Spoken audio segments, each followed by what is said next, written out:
Sin lugar a dudas, el voluntariado es una tarea súper loable. Pero el voluntariado arriesgando la vida sí que es algo diferente. ¿Cómo están? Mi nombre es Diego Morales. Bienvenidos al podcast de los perros. Hola, R. ¿Qué haces, Diego? ¿Cómo estás? Estamos con un invitado hoy espectacular. Una persona que junto con un equipo da normalmente la vida, como se dice, ¿verdad? Muchas veces nosotros fantaseamos con algunas cosas, pero realmente hay gente que pone el pellejo y va hacia el fuego todos los días de su vida. Eligen hacer eso todos los días de su vida, ¿verdad? Así es. Cristian, bienvenido. ¿Cómo estás? Buen día, Diego. Buen día, Ramón. ¿Cómo están? Muchísimas gracias por la invitación. Y excelente por aquí.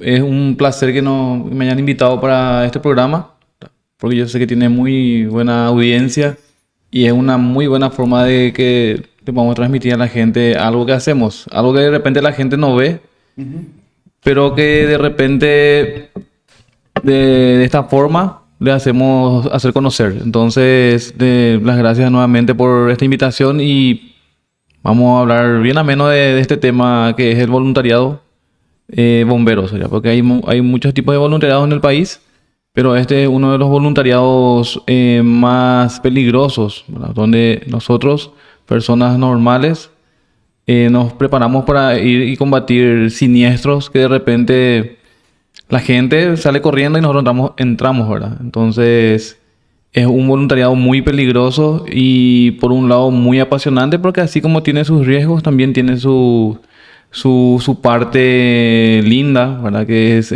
conocer mucha gente de otros cuarteles, de otras ciudades, de otros países inclusive, ya que por medio de este voluntariado podemos compartir experiencias con gente de Europa, de Estados Unidos, de China, de Japón, de cualquier parte del mundo, con quien gracias a gestiones, ¿verdad?, de nuestros dirigentes podemos compartir capacitaciones, entrenamientos, recibimos equipamientos y cosas así.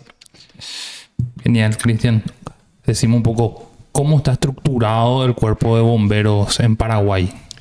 Sí, en nuestro país actualmente hay 3 organizaciones de bomberos, ¿verdad? Nosotros somos los amarillos, los famosos amarillos, ¿verdad? Los pioneros en voluntariado tema bomberos, que somos el CDP, Cuerpo de Bomberos Voluntarios del Paraguay. Luego están otras 2 instituciones que son la Junta Nacional de Cuerpo de Bomberos Voluntarios del Paraguay y la Asociación de Bomberos Voluntarios del Paraguay. Somos 3 instituciones con el mismo objetivo. Uh-huh. Pero ¿y qué diferencias hay entre los amarillos voluntarios del Paraguay y los azules? ¿Quiénes son? Sí, los azules son los mal conocidos azules, ¿verdad? Son los de la Junta Nacional de Cuerpo de Bomberos Voluntarios. Sí. Si bien el objetivo es de las 3 instituciones es lo mismo, es servir, ¿verdad?, ayudar al que necesita, ¿verdad?, justamente poniendo en práctica lo aprendido en las capacitaciones. La diferencia más que nada es el color, por un lado, y de repente la organización. Uh-huh. Voy a hablar específicamente de mi institución, que es del CDP, que tenemos un cuartel central que está acá en Villamorra, un cuartel general, y luego tenemos los cuarteles por las compañías, que son por ciudades. En el caso de Asunción sí tenemos 4 cuarteles, pero luego fuera de Asunción hay un cuartel por ciudad. Uh-huh. Entonces cada ciudad tiene su cuartel, cada cuartel tiene su organización interna, que está dirigido por un comandante de compañía. Este comandante tiene 3 ayudantes. Un ayudante que se encarga de todo lo que es velar por los materiales, por las herramientas y los móviles, ¿verdad?, que es el primer oficial.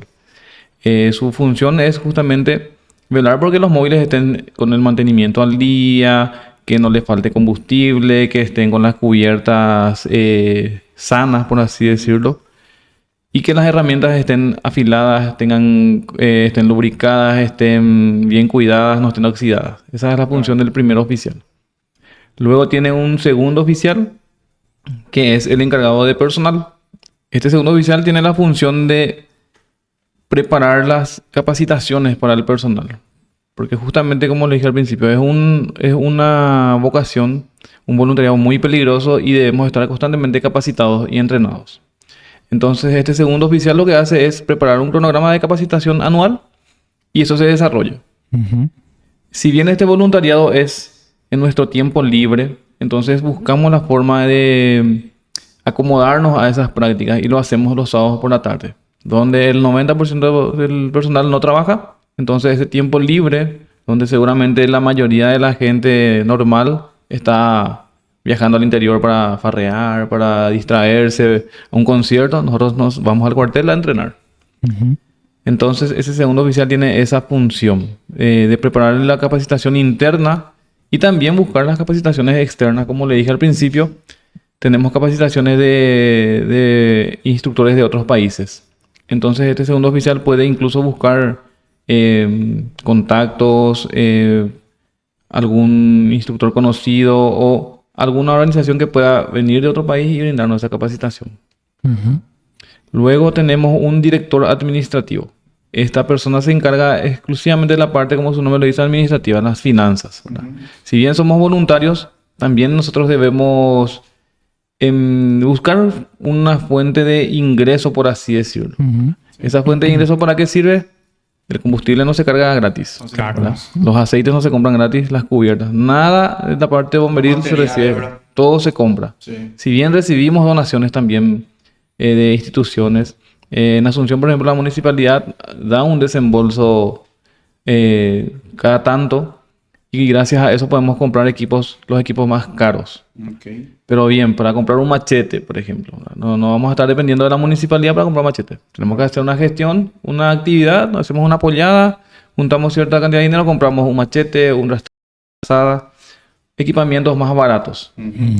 Pero para los equipamientos más caros, como por ejemplo el móvil, el último móvil que adquirimos en mi cuartel, no me olvidé de presentarme, ahora yo soy el comandante de la 20ª compañía, Mercado 4. Somos uno de los cuarteles que estamos en una zona... Una zona roja. Zona roja, una zona... Voy a decir un término que no me gusta mucho, pero donde siempre se dice que es una bomba de tiempo. Justamente nuestra presencia allí es evitar que esa bomba de tiempo se detone. Pudimos evitarlo varias veces, pudimos controlarlo varias veces. Como así también varias veces empezó a quemarse algo y se dispersó y no se pudo controlar rápidamente, pero no llegó a afectar todo el mercado. Bueno, volviendo al director administrativo, él tiene la función de organizar actividades que nos permitan recaudar fondos, ¿verdad? Como le dije, generalmente hacemos polladas, hamburgueseadas, por ejemplo en junio se hace un San Juan, comidas típicas, y se juntan lo que es la parte de ingresos económicos. Luego, Invitaron a San Juan. Sí. Les espero porque Dale. va a estar muy bueno, va a estar Espectacular, las comidas sí. típicas. Buenísimo. Así que solemos vender en 3 puntos. Vendemos en el cuartel, luego en una plaza y frente a una iglesia y cerca del cuartel. Espectacular. Entonces, Buenísimo. toda la gente, tenemos ya una clientela formada, ¿verdad? Que ya perfecto. sabe, tenemos actividad, sí, los bomberos ya están ahí. Casi siempre le vemos a las mismas personas colaborando. Eso es bueno porque ya se acostumbran también. De repente pasa un tiempo y no hacemos actividad y nos preguntan, "Pues, no, ¿cuándo vamos a hacer una actividad? ¿Cuándo van a hacer algo?" Nos preguntan. Y Claro. eso es bueno porque la gente, nuestros vecinos saben nuestra función. Así mismo. Entonces saben que nuestra zona, como te dije, es una zona roja Ajá. y les gusta colaborar. Y eso es muy bueno para nosotros porque tenemos la seguridad de que siempre vamos a tener un apoyo de eso de La comunidad de la apoya. comunidad, sí. Che, Cristian, por lo que vos decís, la organización de los bomberos es la policía también es una estructura semi-militar, ¿verdad? O sea, con rangos, responsabilidades. Eso en la vivencia del día a día también se vive así dentro de la línea de mando, vamos a decir. Se necesita esa disciplina militar para llevar adelante el día a día del cuartel. Sí, totalmente. Tenemos una organización paramilitar, verticalista se le dice, ¿verdad? Significa que hay una autoridad arriba y están los subalternos. Totalmente. Entonces, es necesario tener una autoridad siempre porque si no hay una cabeza, ¿quién va a delegar las funciones? ¿Quién va a dirigir los trabajos? Totalmente. Entonces es necesario que haya una autoridad siempre. Y nos manejamos tenemos códigos. Uno cuando jura, hace la academia de bomberos, hace el aspirantado, jura y se le designa un número, un código. Y ese código es correlativo. Cuando menor es el número, es más antiguo. Ok. Por ejemplo, el que tiene el código 100 es más antiguo que el que tiene código 120. Entiendo perfectamente. Porque iba aumentando, 120, 121, a medida que se van sumando la gente, se va alargando. Sí. Actualmente estamos 10.300 bomberos aproximadamente. 10.300. Quiere decir que hay un bombero, yo particularmente mi código es 1851, Ya. ¿verdad? Y el último en jurar es 10.300, ¿verdad? Ah, mira. Quiere decir que entre mi código y ese código hay casi 10.000 bomberos. Voluntarios más. Sí. ¿Y cuál es la cantidad de bomberos, según la estadística, conocimiento, que se necesitan para atender la demanda del país o de la zona donde vos estás? O sea, yo entiendo que al ser voluntariado requiere mucho esfuerzo, pero también posiblemente tenga muchas carencias, ¿verdad? O que esté subdimensionado quizás. ¿Cuántos bomberos se necesitarían para atender la demanda de nuestro país? Sí, es así mismo. Actualmente el voluntariado, bueno, lastimosamente voy a decir esta palabra, ¿verdad? Está siendo rebasado en el sentido de que la gente no quiere de repente meterse en esto por los riesgos y por las obligaciones que conlleva. Porque tenemos que estar cada sábado entrenando y hacemos las guardias cada 4 días.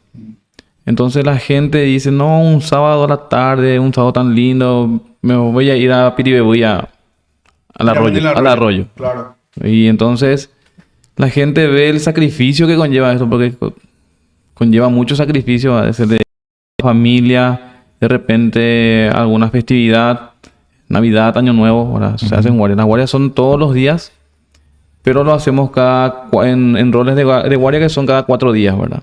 Justamente para que no estemos todos los días en el cuartel. Aunque también estamos los que somos demasiado fanáticos y estamos casi todos los días por el cuartel. Yo tengo mi familia, soy padre de familia, tengo mis hijos, tengo mi trabajo, pero me gusta estar en mi cuartel. Yo me voy casi todos los días.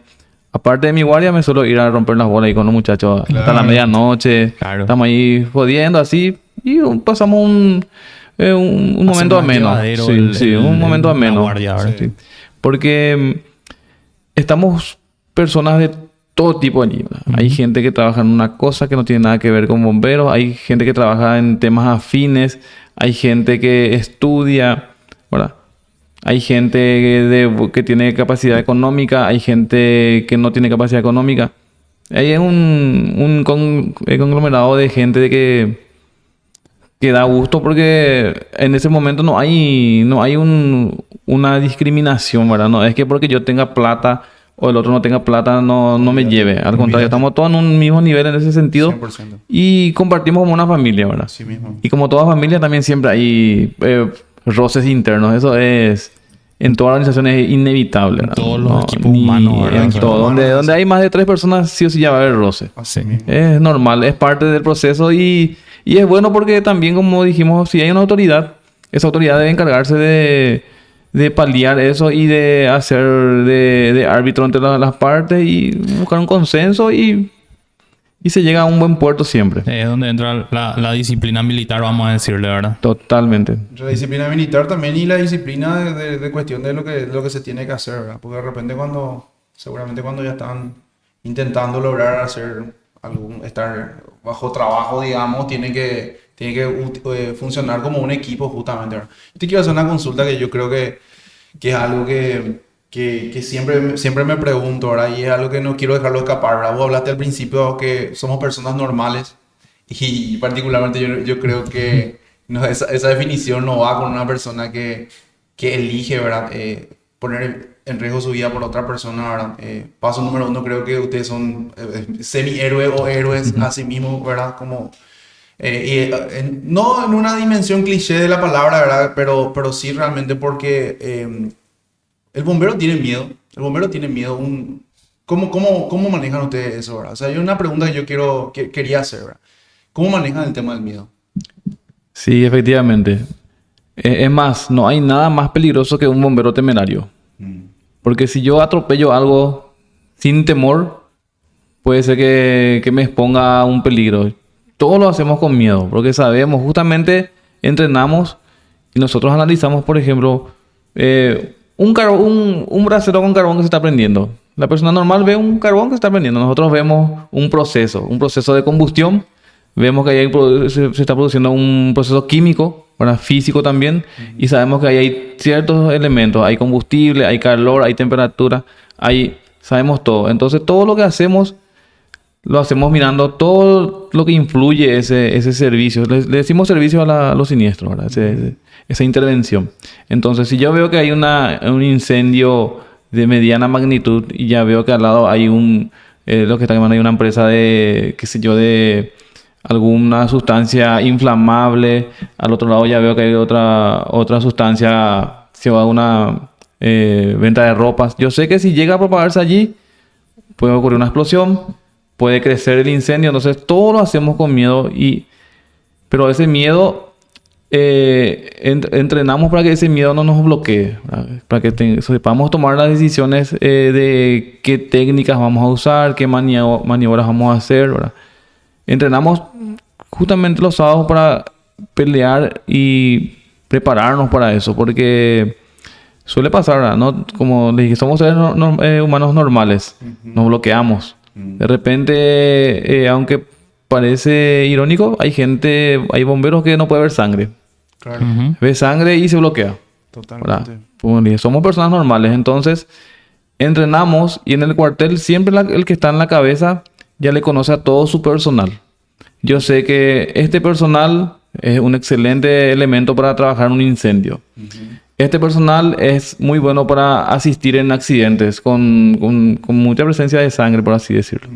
Entonces, entrenamos para justamente determinar quién tiene cierta capacidad para cierto tipo de siniestros.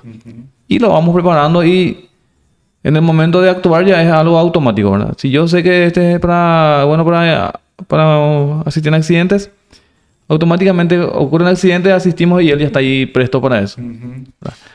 Todos tenemos un mismo nivel de entrenamiento. Claro. Todos pasamos por la misma academia, pero una vez que juramos ahí nos especializamos en las áreas que más nos gusta. Perfecto. Me gusta. Sí, perdón, yo entré en calor, yo ya me estoy yendo. No, te hablaba del tema del miedo porque de repente ayer estaba viendo no recuerdo exactamente cuál era el video, pero decía que vos le perteneces a eso que le tenés miedo. O sea, él es tu maestro, lo que vos le tenés miedo es tu maestro, y si vos no haces absolutamente nada para poder cambiar eso que te da miedo, en este caso, por ejemplo, ¿verdad? Uno que no trabaja en eso, ¿verdad? En eso que le da miedo, es un problema porque él va a ser tu maestro toda la vida, ¿verdad? Entonces, yo hablaba mucho del tema del miedo porque es algo que nos pasa ante el peligro, nos pasa este tipo de cosas, porque tomar una decisión de ir hacia el fuego cuando sabes que ahí es muy probable que pasen cosas muy malas, ¿verdad? Es una mentalidad completamente diferente a lo que te dice tu instinto. No sé si es instinto, ¿verdad? Porque a veces no sé si tenemos instinto los seres racionales, pero es algo que te dice hacia ahí no, hacia ahí hay problemas, ¿verdad? Es tipo correr hacia el otro lado. ¿Y qué es lo que te impulsa para irte hacia allá? ¿Qué es lo que te impulsa? Bueno, realmente los bomberos somos un poco pirómanos en ese sentido, porque generalmente la gente que se vuelve bombero es porque ve lo que los bomberos hacen y hay una adrenalina que se activa, ¿verdad? Que nosotros, me acuerdo y me da un poco pini, pero hay una adrenalina que cuando hay un incendio, los muchachos de repente no sabemos que ese incendio le está afectando a una familia, pero los muchachos, bien incendio, ¿verdad? Y porque nos gusta ir a un incendio.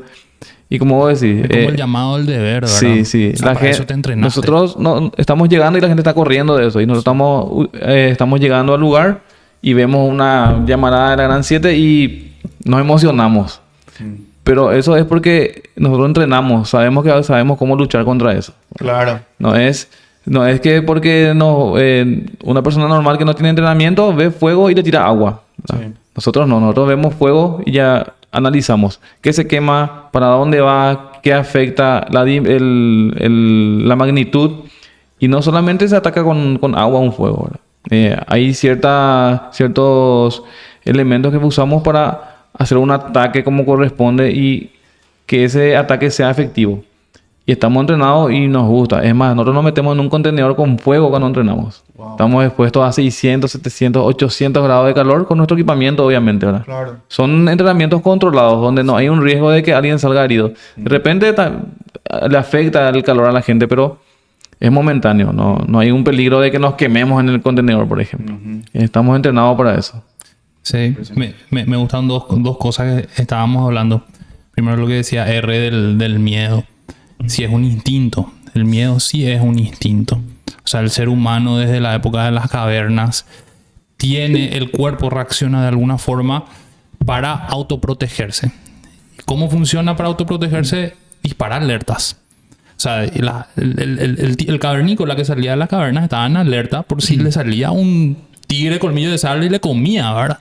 Entonces esa situación de alerta, ¿qué es lo que hace? Libera ciertas sustancias en el cuerpo que hacen que estés vos despierto, atento, más atentos a los ruidos que cuando estás relajado.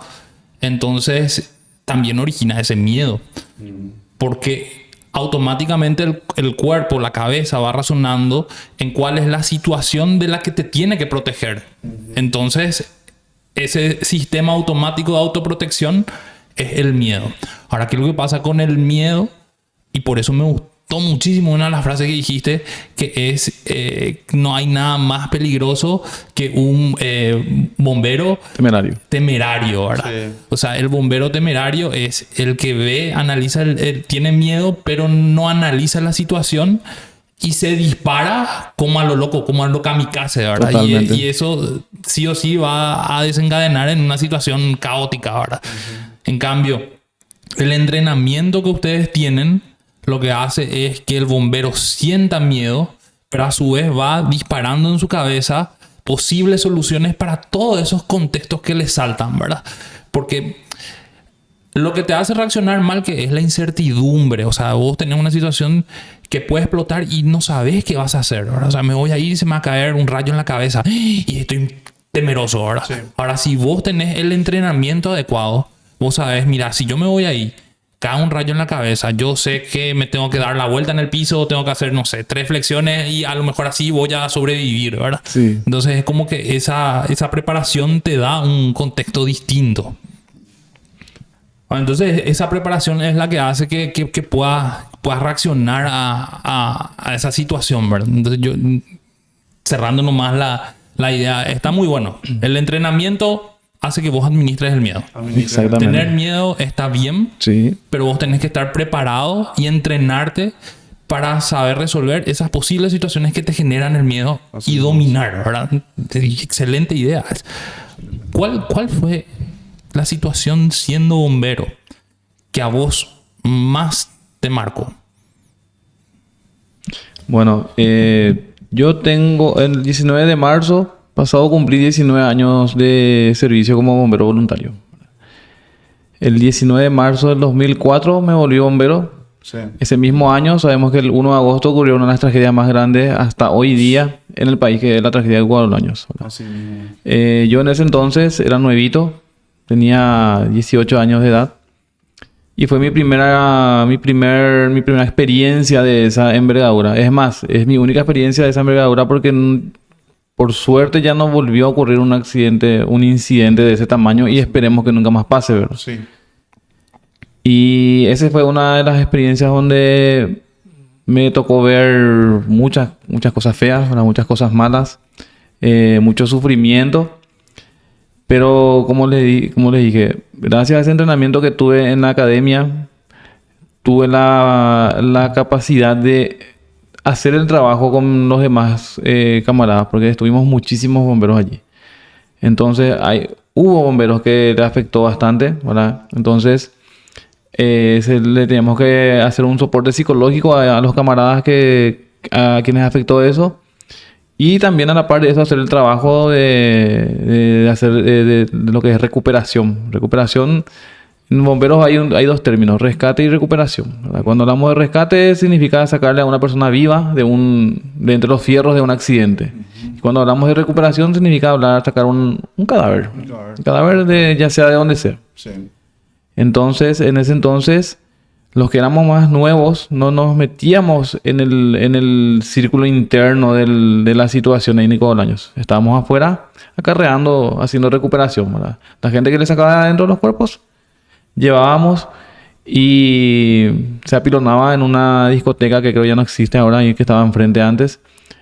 Y eso se usaba como un depósito de cuerpos, que se fueron apilonando uno al lado de otro, cantidad de cuerpos, ¿verdad? Eso sí marcó la vida de muchos. Hay mucha gente que dejó inclusive la vocación de bomberos después de eso. Ya no pudo soportar ver personas accidentadas, por ejemplo. Entonces, dejaron, ¿verdad? Porque era lo mejor para la parte psicológica de esa persona, ¿verdad? Tuvimos ayuda psicológica inclusive después. Todos los que asistimos al servicio tuvimos una ayuda psicológica que nuestro presidente en ese entonces gestionó.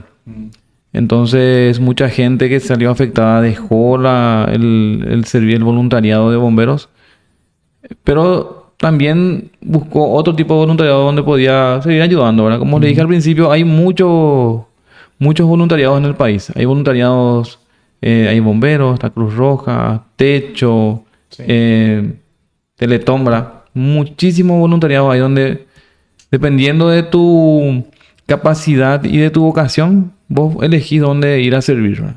Porque Paraguay es un país reconocido como muy solidario, ¿verdad? Sí.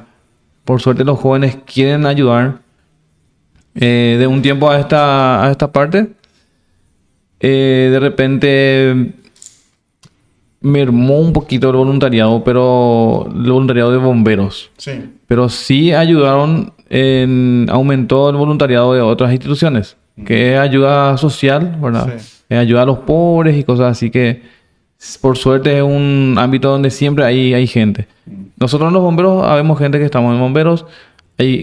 Paralelamente a eso está en Cruz Roja, está en Techo, está en todas las organizaciones, ¿verdad? Eso es excelente porque destina su tiempo en ayudar a la gente y también le sobra un poquito de tiempo para divertirse, ¿verdad? Que también es muy importante porque si estamos todos los días metidos en bomberos, porque en bomberos los servicios nunca hay algo positivo.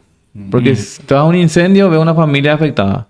Te vas a un accidente, le ves a los accidentados, ¿verdad? Valga la redundancia. Sí. Entonces todo es sufrimiento. Sí. Entonces es bueno de repente distraerse un poco. Hay gente que se va 3 años de seguido, luego 3-4 meses se borra del cuartel. Sí. Se distrae para ir descargando todo eso negativo que absorbió durante ese periodo. Porque, como le digo, no hay nada positivo en los servicios. Ahora bien, lo otro lindo de bomberos es que hacemos actividades. Por ejemplo, en agosto se hace una actividad que se llama Bombero por un Día, que es una actividad dirigida a niños, ¿verdad? O sea, eso lo hacen en el ex Aratiri, allá en Capiatá. Sí. Donde es un día donde los niños se van, se pasean en los móviles, hay juegos, ¿verdad? Todo el tema bomberil. Entonces, esa es la parte linda donde vos le veas cualquier cantidad de niños.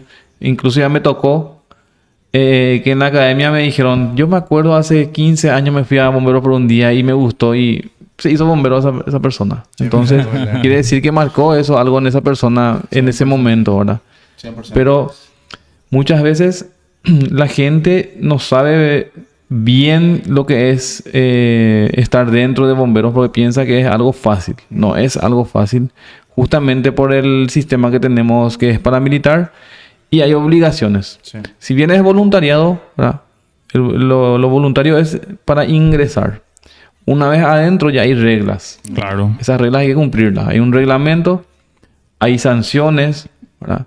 Entonces, la gente entra, se topeta con las reglamentaciones y se da cuenta que no era como pensó que era estando afuera, ¿verdad? Entonces, se va un tiempo, luego no le da el cuero para cumplir con las obligaciones y se vuelve a abrir. Entonces, perdón.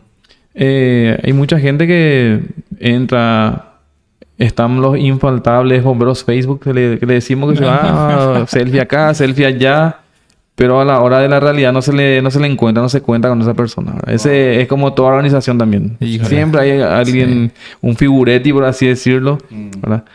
pero que muchas veces comienzan así, pero luego se dan cuenta y se van adaptando y van sumando, ¿verdad? Claro. Cambian ese chip. Y eso es bueno, porque El grupo le debe cambiar también. sí, totalmente. Justamente la autoridad al momento debe encargarse de enderezarle a esa persona. Claro. Sí. Y no es solamente castigo, ¿verdad? Siempre hay que ser diplomático con las personas. Hay que saber llegar, como sabemos, es un voluntariado. Entonces hay que saber cómo convencerle a esa persona de que cambie su actitud para bien de la compañía. Qué difícil, ¿verdad? Porque que por lo menos nosotros, pues, y vos también, ¿verdad? Trabajás en el sector privado, seguramente tenés gente a tu cargo.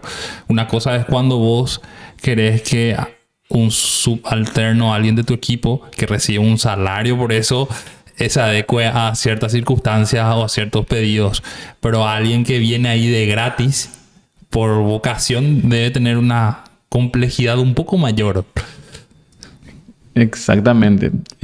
Como le dije al principio, habemos personas de todos los tipos allí, ¿verdad?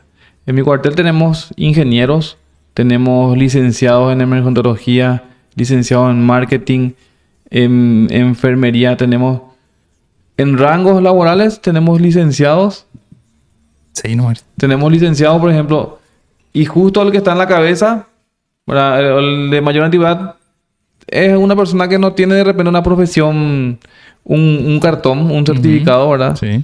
Y esa persona debe ordenarle a un licenciado. Entonces ahí es donde suele chocar eso, ¿verdad? Sí. Que de repente la gente que no está acostumbrado a recibir órdenes, a seguir una línea de mando, no se adecua y termina saliendo. Pero así también está la otra contraparte, que hay gente que no tiene ningún problema, ¿verdad? No porque yo sea ingeniero, o sea, él sabe dónde se metió. Sí. Sabe que no por ser ingeniero él va a tener la potestad de estar mandándole a todo el mundo. Entonces, son gajes del oficio chocar con ese tipo de situaciones, ¿verdad? A veces se Vos sabés puede... vos sabés que yo siempre digo eso, ¿verdad? Disculpa que te interrumpa también, pero yo siempre digo eso, ahora entendiendo nomás. El mejor líder para mí es el que mejor sabe seguir, ¿verdad? El que aprendió a seguir bien, ¿verdad? Totalmente. Entonces, porque va a poder pasarle eso que se necesita hacer y lo que se necesita, porque por algo llegó él ahí a ese puesto de liderazgo, ¿verdad? Y porque supo seguir y efectivamente porque va a poder comentarle a los otros cómo poder hacer las cosas. Por eso a los que están ahí empezando tienen que tener esa apertura. Siempre hay que tener apertura y nadie es un ser acabado. Todos somos personas que vamos evolucionando a medida que avanzamos, ¿verdad? Entonces, Ya, perfeccionando. Totalmente. así mismo es. Totalmente. Es más, para llegar al cargo, yo soy, como le dije actualmente, el comandante de mi compañía, ¿verdad? Yo soy la máxima autoridad de mi cuartel. A ese cargo se llega con votos, porque es un cargo electivo. Ah, ¿en serio? Sí. Mira un poco. Se hace una asamblea, como cualquier organización que tiene autoridades. Se hace anualmente una asamblea y ahí se candidata la persona bueno, si yo pienso que tengo la capacidad de dirigir al grupo, me postulo como comandante. Se hace la asamblea y se vota. Entonces el que mayor voto tiene es el que gana la asamblea. Entonces significa que al tener yo ese cargo tengo la mayor aceptación del personal para dirigirles. Así mismo es. Entonces es una obligación que tiene doble peso por eso, justamente porque ellos me pusieron en este cargo. Así mismo es. Y es un cargo temporal. Llega un año, puede ser que yo me vuelva a postular o se postula otra persona y se cambie y yo vuelvo a bajar. Vuelvo a ser un soldado. Perfecto. Eso es bueno. Sí. Porque no hay siempre una sola cabeza que esté arriba. Entonces siempre hay un movimiento, un cambio de autoridades y todos tienen la oportunidad de dirigir a su estilo, por así decirlo. Porque no todos pensamos igual. Así ¿verdad? Totalmente. Entonces, a veces un cambio es bueno, porque de repente el que sube tiene nuevas ideas y todo lo que se estaba haciendo bien mejora. ¿verdad? Claro. Así mismo. Porque siempre es para mejor los cambios y manejar gente no es fácil. No. Para nada. Para nada es fácil. Es como que esa es la diferencia entonces con la organización castrense, que esa autoridad se gana por voto Sí. y es temporal y que está buenísimo. Pues imagínate vos estar ahí en un puesto de liderazgo y después tenés que volver. Quiere decir que vos sabes seguir, boludo. Tenés que Sí, saber y sabes lo que es tener al comandante siempre con la bota, potencialmente una bota en el barro siempre. O sea, eso Y- es lo máximo. y Está siempre ahí en el pie. Es lo que vos decís, pues, que el que sabe liderar tiene que saber seguir. Entonces, sí. en este caso es tipo llevado a la práctica, forzado por la organización de los bomberos. Che, Cristian, nosotros hablamos del licuado en años. Sí. O sea, que a vos te tocó la tarea de acarrear los cuerpos que salieron de ahí. ¿Eso qué generó en vos? O sea, ¿hubo un Cristian distinto después de ese evento? Totalmente. Como les dije, yo entré de muy joven. Yo a los 17 años ya me sumé a las filas de bomberos. Ahí tenía un pensamiento diferente que todo era adrenalina, emoción. Hasta ese momento. Ahí me di cuenta de la realidad a la que nos exponemos. Y por un lado me considero bastante fuerte en la parte psicológica, ¿verdad? Porque no digo que no me afectó, pero no al punto de dejar esta vocación. Por algo ya estoy acá hace 19 años, ¿verdad? Pero sí, cada vez que hay un incendio de un salón comercial, me viene en mente eso, que puede llegar a pasar eso. Puedo llegar a encontrarme con esa escena nuevamente, ¿verdad? Entonces, en la academia, cuando sos aspirante, te enseñan a que vos siempre tenés que estar pensando, tenés que ir a un incendio pensando en lo peor. Sí.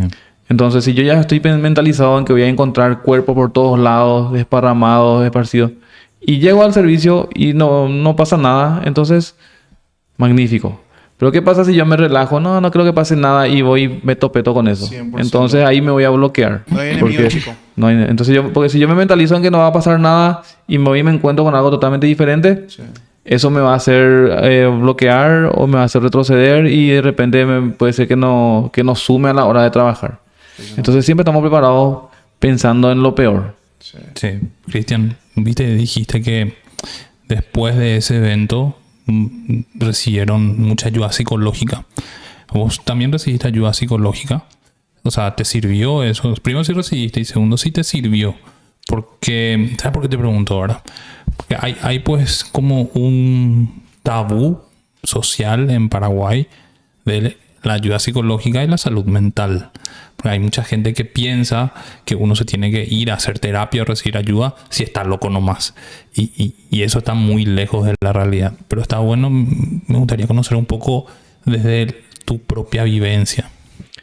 Sí, efectivamente. Como dijiste, tenemos un tabú que ni siquiera a veces la gente no diferencia entre un psicólogo y un psiquiatra, ¿verdad? Claro. Si estamos locos, nos vamos con el psiquiatra. Pero el psicólogo lo que hace es justamente hace que vos tengas las ganas de descargar todo eso que guardás, ¿verdad? Porque de repente nos vamos a un incendio o a un accidente y vemos situaciones donde involucran a criaturas. Yo particularmente me choca mucho cuando me encuentro criaturas, sí, o gente de avanzada edad, abuelitos. Entonces, en el momento a lo mejor nadie se da cuenta que a mí me afectó eso, pero voy acumulando. Y sí o sí necesito en algún momento descargar eso, hacer una catarsis. Y justamente el psicólogo es el mejor personal para eso. Nuestra institución cuenta con un departamento que se llama Departamento de Bienestar, que está compuesto por médicos, enfermeros y también psicólogos. Entonces, si tuvimos una intervención donde hubo algo muy chocante, nosotros le avisamos a ese departamento y ellos envían su psicólogo. Y hacemos una terapia de grupo o si hace falta personal, lo hacemos porque tenemos que descargar eso. Sí.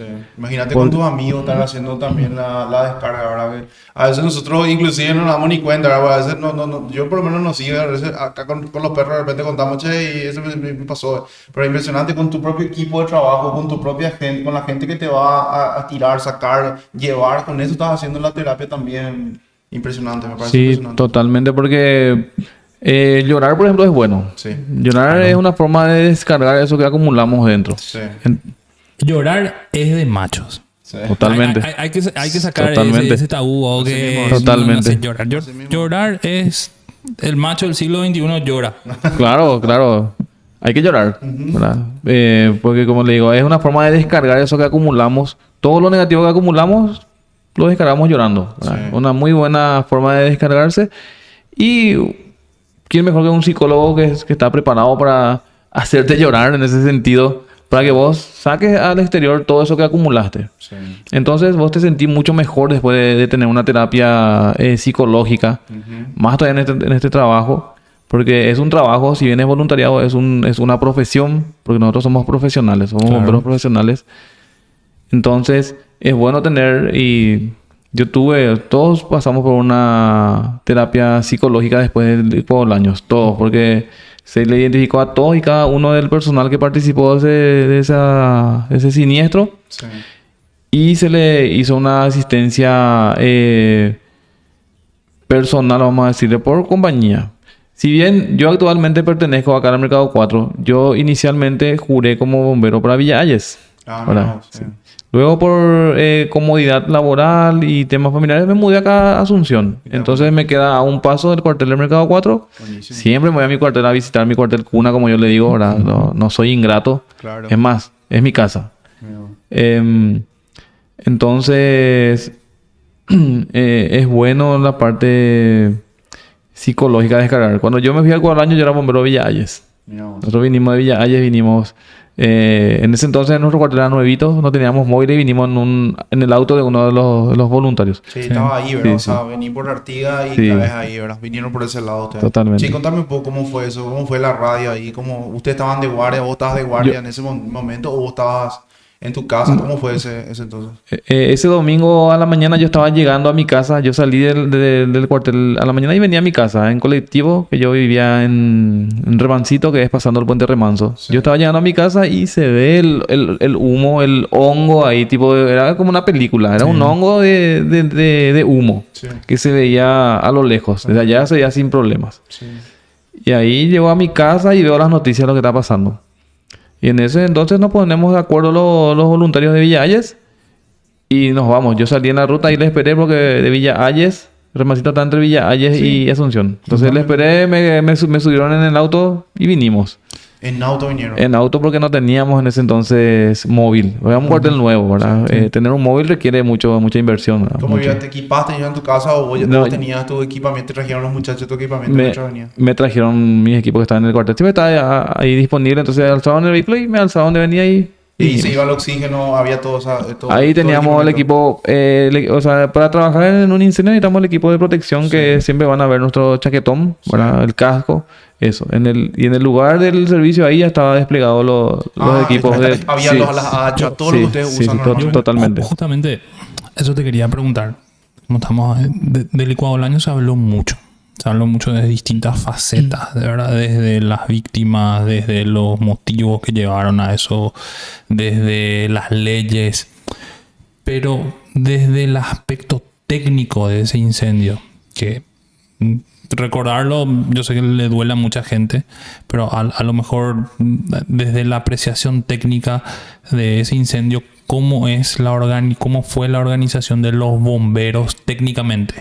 Por ejemplo, se desplegaron tantas compañías, el equipo A hace esto, el equipo B hace esto, desde el momento cero. ¿Vos nos podés comentar técnicamente cómo fue? Sí, totalmente. Hay un CBP antes y después de ese siniestro. Uh-huh. Justamente ese siniestro sirvió para potenciar los procedimientos operativos normalizados, le llamamos nosotros. Son procedimientos que utilizamos para los trabajos en distintos tipos de siniestros. Hay un sistema que se llama sistema comando de incidentes, donde ese sistema se activa cuando hay, a partir de dos compañías que trabajan juntas, ya se activa eso, justamente para tener una buena administración de recursos en el siniestro. Y ese fue uno de los siniestros donde se activó eso y funcionó muy bien porque se tuvo que administrar el trabajo de los amarillos, los azules, la policía, Cruz Roja, había Boy Scout, había civiles, había un montón de gente que iba a ayudar, ¿verdad? Sí. Iba a sumar, iba a ayudar. Entonces tenía que haber una cabeza, como siempre dije al principio, Sí. tiene que haber siempre un líder Sí. que pueda dirigir el trabajo. O si no, cada uno va a hacer el trabajo por su cuenta. De repente yo voy a estar en un lugar trabajando, del otro lado van a tirarme agua encima. Sí. Porque Justamente eso te iba a no va a preguntar, haber una porque cosa. lo que preguntaste yo creo que es clave, porque nosotros cuando veíamos de la tele lo que pasaba, veíamos una entropía, un desastre era para nosotros todo lo que estaba pasando en el sentido de la organización. ¿Cómo se organizaban tan bien para poder hacer las cosas? Para usted había lógica, entonces, lo que está comentando acá, que había una lógica dentro de todo ese proceso, Sí. de que lo que nosotros Sí. estábamos viendo, que creíamos que era un desastre, en realidad había Sí. toda una Sí. sinergia, digamos, ¿verdad? Es así, es así. Si bien de afuera se ve algo, Adentro es otra cosa, ¿verdad? Como si de afuera vos a lo mejor ya que nos chocábamos todos.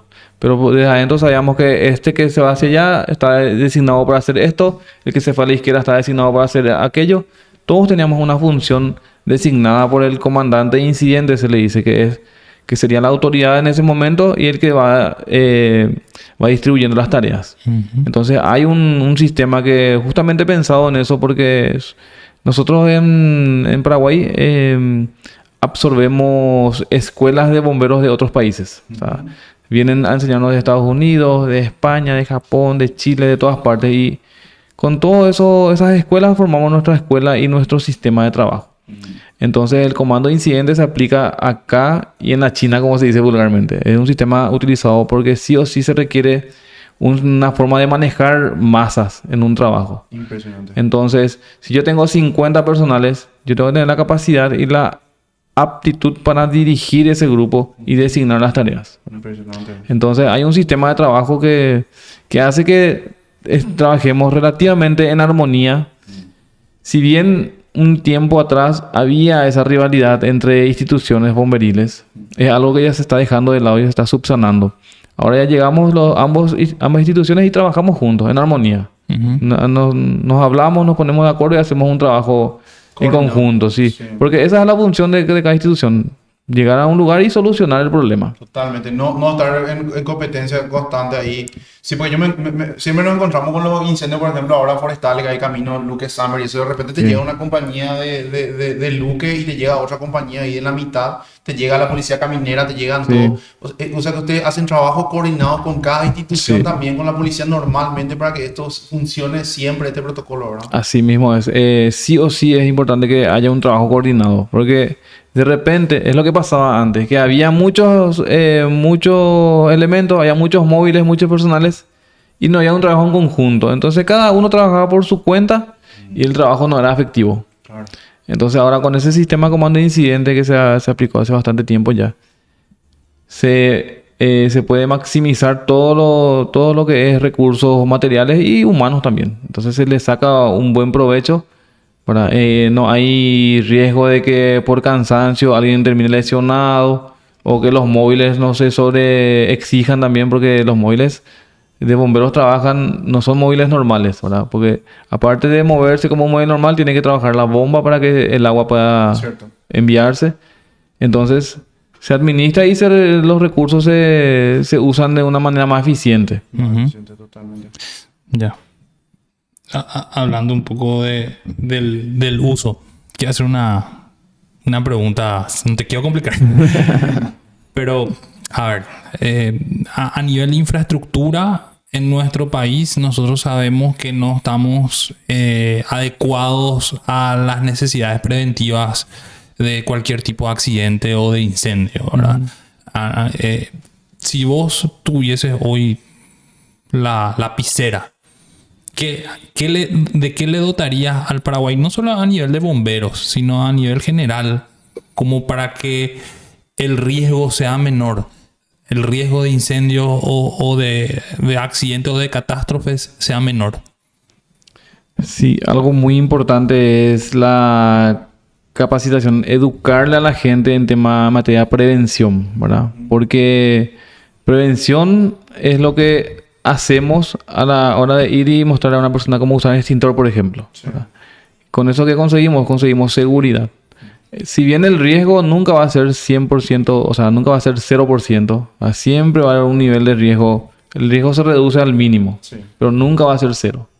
Es imposible controlar que en un lugar no ocurra un imprevisto, porque nunca sabemos cuándo un cable se está recalentando o algún elemento se está recalentando, entonces es algo que difícilmente se reduzca a 0. Pero yo creo que lo que hay que potenciar acá en nuestro país, y es algo que estamos intentando todas las instituciones de bomberos, es concienciar a la gente en materia de prevención. Yo suelo ir a dar entrenamiento de uso de extintores y le pregunto a la gente, ¿quién sabe usar acá extintor? Pregunto. Están 20 personas y 2 alzan la mano. Quiere decir que esas 18 personas tienen el extintor como un adorno. Si yo no sé usar el extintor, se vuelve un adorno. Me va a servir para atajar la puerta, cosas así. Entonces, en materia de prevención, de concienciar a la gente, es lo que necesitamos potenciar.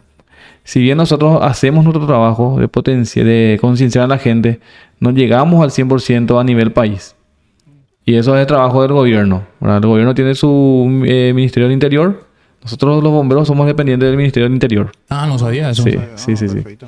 El organismo que regula la formación de bomberos es el Ministerio del Interior, ¿verdad? Perfecto. Justamente el Ministerio del Interior se encarga de la policía, los militares. Entonces también bomberos entramos en Buenísimo. en ese grupo. Entonces, el Ministerio del Interior puede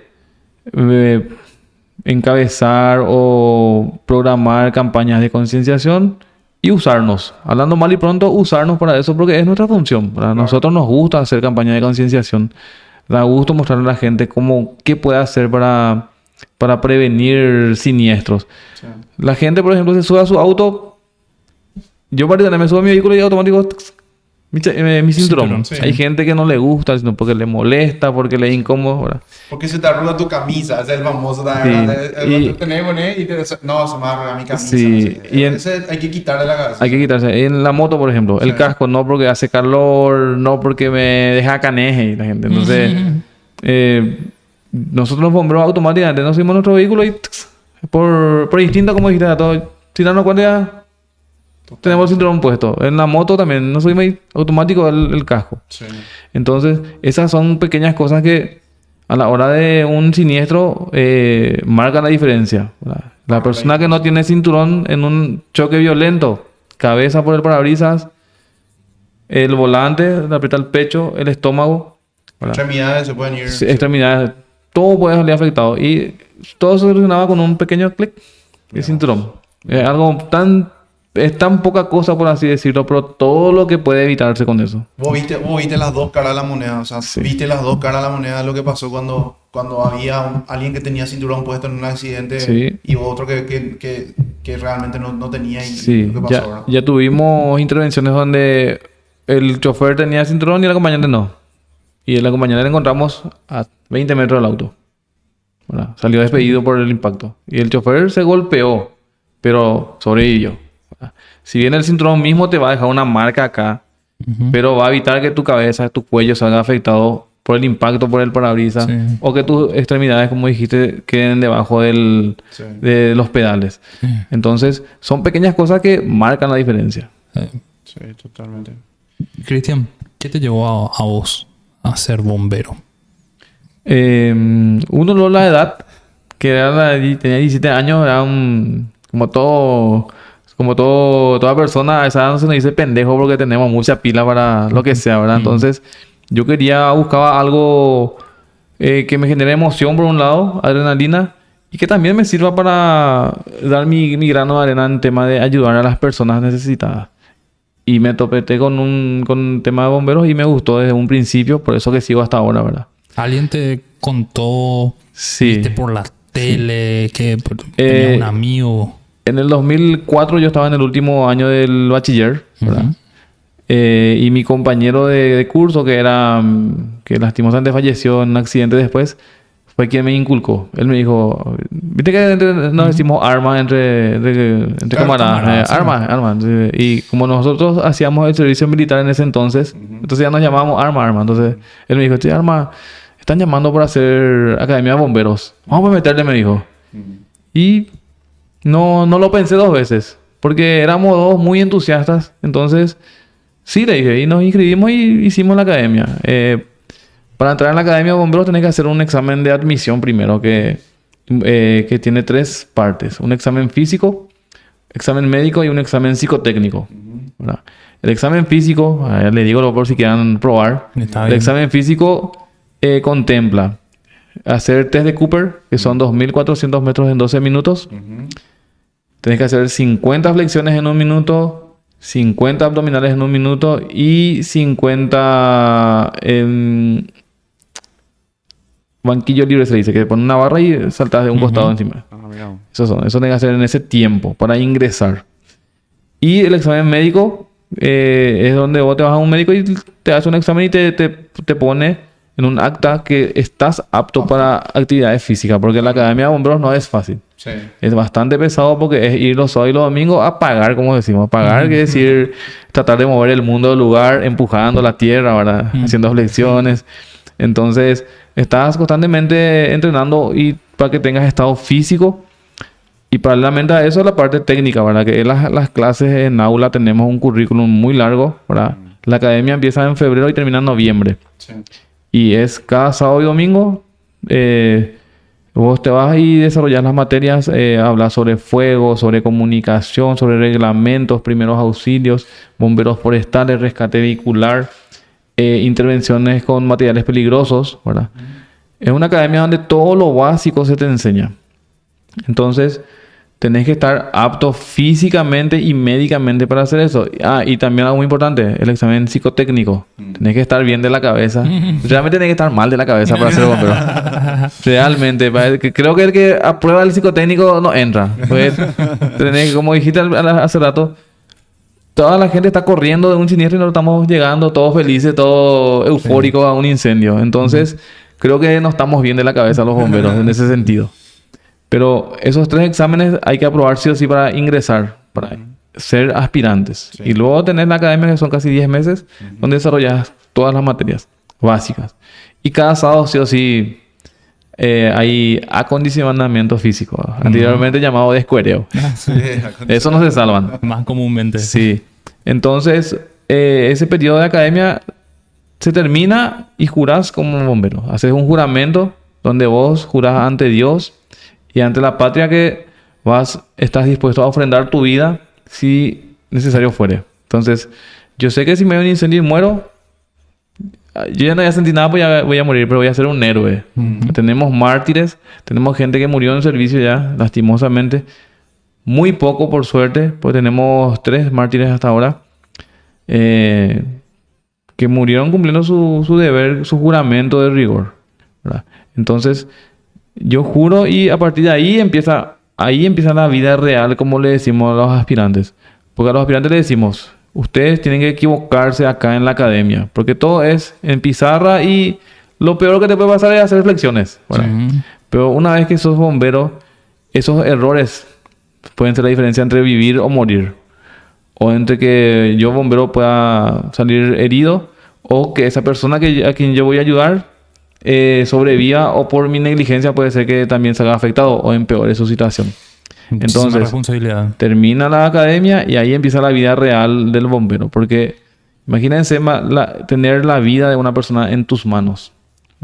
La policía nos ve llegar a un accidente y ellos parece que suerte, se relajan porque están con esa presión, porque la policía es la que siempre llega primero. Sí. Hay un dicho que dice que el bombero siempre llega tarde. Ese es muy, muy común.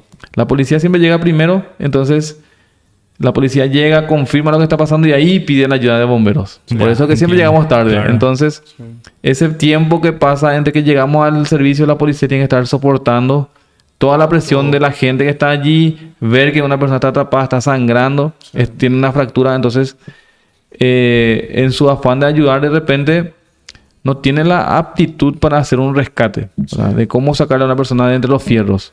Entonces nos ve llegar y parece que se relajan y se tranquilizan porque saben que nosotros vamos a dar solución. Llegaron los expertos. Sí.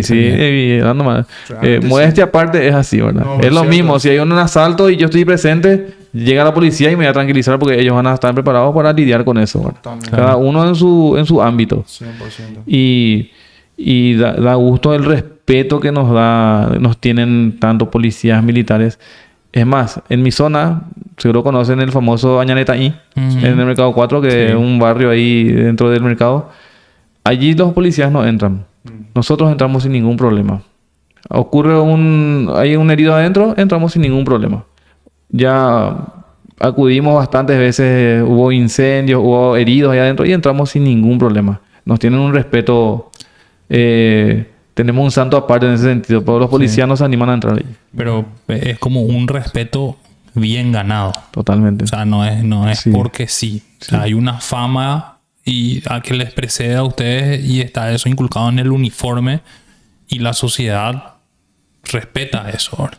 Que no es poca cosa. Totalmente, totalmente. Ellos ven el uniforme porque saben que es una solución que está yendo allí. Sí. Saben que no les conviene hacernos algún daño en ese sentido porque saben que estamos yendo para solucionar algo que otro no le va a solucionar. Ujú. Entonces, como te digo, ese sí me pongo de ejemplo porque entramos en La Chacarita, en Cambala, en todos los barrios, así entramos sin ningún problema. Pues nos tienen ese respeto y nos ven también como héroes, ¿verdad? Claro. Entonces saben que nos vamos a solucionar un problema que está pasando. Lo que pasa es que cuando todo se cayó, cuando todo se quemó y cuando realmente pasó lo peor que nos pudo haber pasado en una historia como lo que nos pasó, ustedes fueron los primeros que, o sea, uno de los primeros que llegaron y ustedes fueron los que primero estuvieron ahí dando el pecho por todas las personas, ¿verdad? Y conteniendo familia, gente, inclusive solucionando ese problema que fue terrible, ¿verdad? Y a veces dicen, ¿verdad? No, porque uno se convierte en héroe, lastimosamente por una situación muy crítica, muy caótica, que alguien puso el pecho en ese momento y fueron ustedes, ¿verdad? En ese entonces, ¿verdad? Pero yo realmente, yo te quiero hacer una consulta, ¿verdad? Famoso pues nosotros acá en Paraguay o acá en Latinoamérica en general, ¿verdad? Nosotros tenemos esa cultura de querer tomar y después agarrar y salir en el volante, todo ese tipo de cosas. Contale a alguien así que está escuchando que se va manejando totalmente borracho. ¿Qué fue lo peor que pudiste haber visto? ¿Qué le pasó a alguien que estaba en esas condiciones, verdad? Sí. Para que puedas dimensionar nomás un poquitito qué es la peor cosa que te puede pasar a una persona que sobreviva, ¿verdad? Pero que en qué situación se puede llegar a pasar, ¿verdad? Sí, totalmente. Me da un pinín acá que me acuerdo. Lo triste de las personas que manejan alcoholizadas y ocasionan accidentes es que 99% de las veces ni se rasguñan ellos. Salen afectados gente que volvía al trabajo, gente que está esperando para ir al trabajo, Como un daño gente que está colateral. cruzando la calle con su hijo, ¿verdad? Sí o sí, los más afectados son inocentes. Gente que está cumpliendo algo responsable, algo productivo, sale afectado. Y esa persona que estaba manejando ebrio, lo máximo que le pasa es que su vehículo se va al mazo, pero no le pasa nada a la persona. Eso es lo más triste. Que esa irresponsabilidad de esa persona que maneja alcoholizada afecte colateralmente a alguien que no tenía nada que ver en eso. Alguien que a lo mejor venía cansado de su trabajo. Voy a poner un ejemplo que justo estuve viendo en las noticias estos días. Hay un caso de una chica que en época de COVID manejó ebria y perdió el control de su auto y le chocó a una chica que estaba esperando el colectivo para irse a su trabajo. Una mamá. Sí. Y la chica murió. La chica, la que estaba en el colectivo murió y la chica la que ocasionó todo eso está vivita y coleando y libre. Eso es lo más triste, ¿verdad?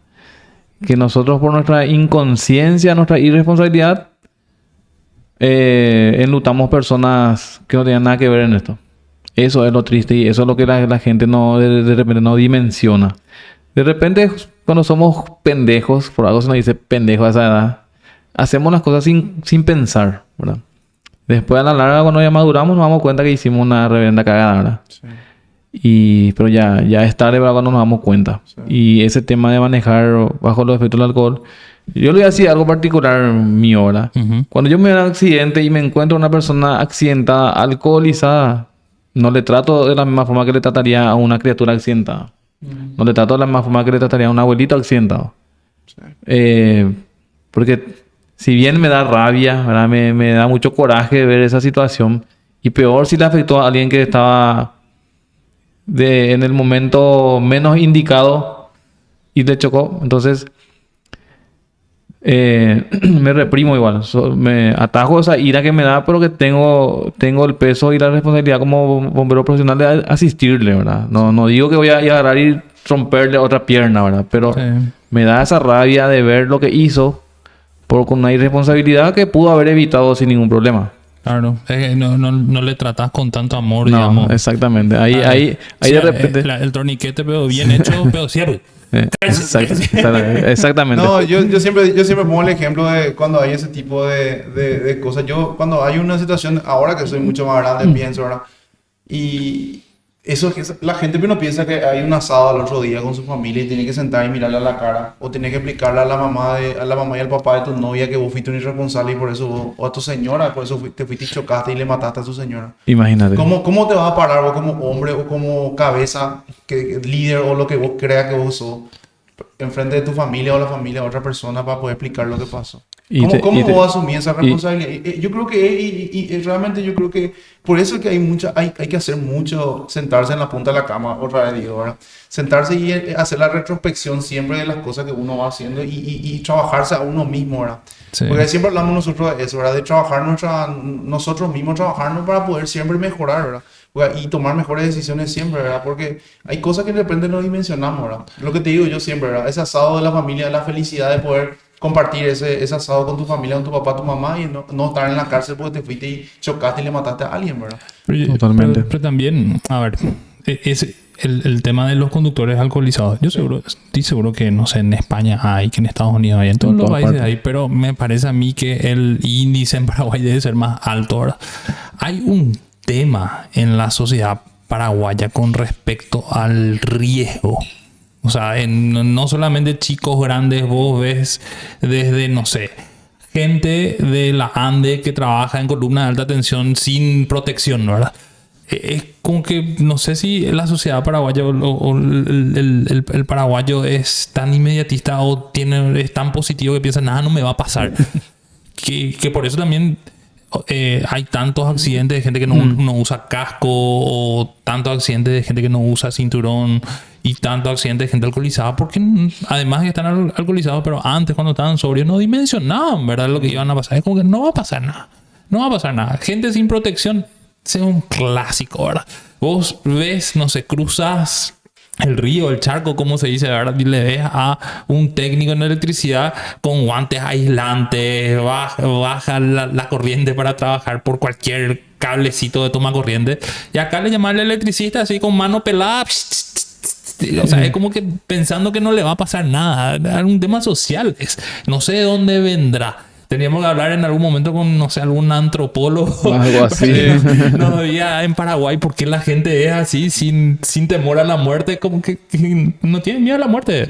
Yo particularmente creo que eso es una parte, yo creo que realmente de la gente. Y la cuestión de los electricistas, yo creo que es la profesionalización, que es lo que él está hablando en todo momento. Yo creo que en algo que es un oficio, ¿verdad? Específicamente como ese, es la profesionalización, que yo creo que falta todo lo que tiene que ver con la preparación. Porque yo creo que vos sin tu traje ¿cómo te iba a decir? El chalecón que dijiste hace rato, no vas a salir para un siniestro, no, seguramente. Entonces, todas esas medidas seguramente vienen de una profesionalización. Cierto. Número uno. Sí. Pero con respecto al normal ser humano paraguayo, tenés razón, es así. No creemos lo que no va a pasar nada. Y eso es lo que iba hace rato, que hay gente que ese pequeño paso de 3 segundos, poner el cinturón, no quiere hacer. ¿Por qué? Porque no piensa...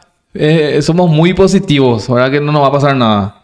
Y por eso que dije también en un momento, un bombero temerario que va ahí pensando que no le va a pasar nada es un peligro, ¿verdad? Sí. Hay de esos. No estamos exentos, no digo que somos la institución perfecta, pero estamos encaminando a eso. Hay gente que de repente no quiere usar el equipo correspondiente, pero para eso está la cabeza, para ir enderezándole.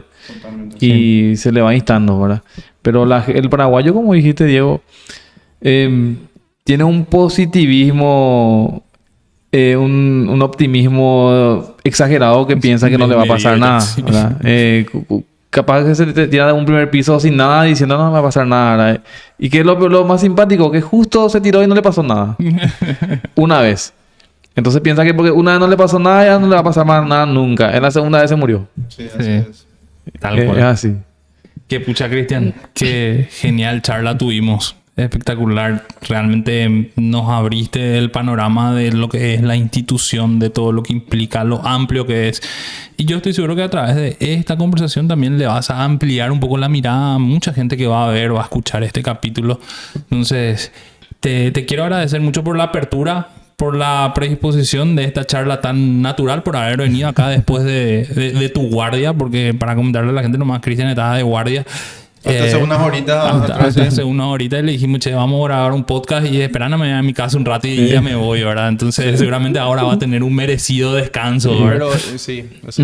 Bueno, hoy es sábado, tengo práctica a la tarde, como le dije, así que no terminó mi jornada todavía. Pero las gracias a ustedes por la invitación y espero que la gente se anime a formar parte de esta vocación tan loable. Es una vocación demasiado linda, demasiado bueno, donde se conoce gente de... Yo ya tuve el honor de conocer gente de muchas partes del país, porque gracias a esta vocación viajé por muchas partes del país como instructor que soy y también para aprender en otros cursos. Ya tuve la oportunidad de irme a Argentina a hacer un curso. Tengo amigos dentro de la institución que se fueron a Japón, se fueron a España.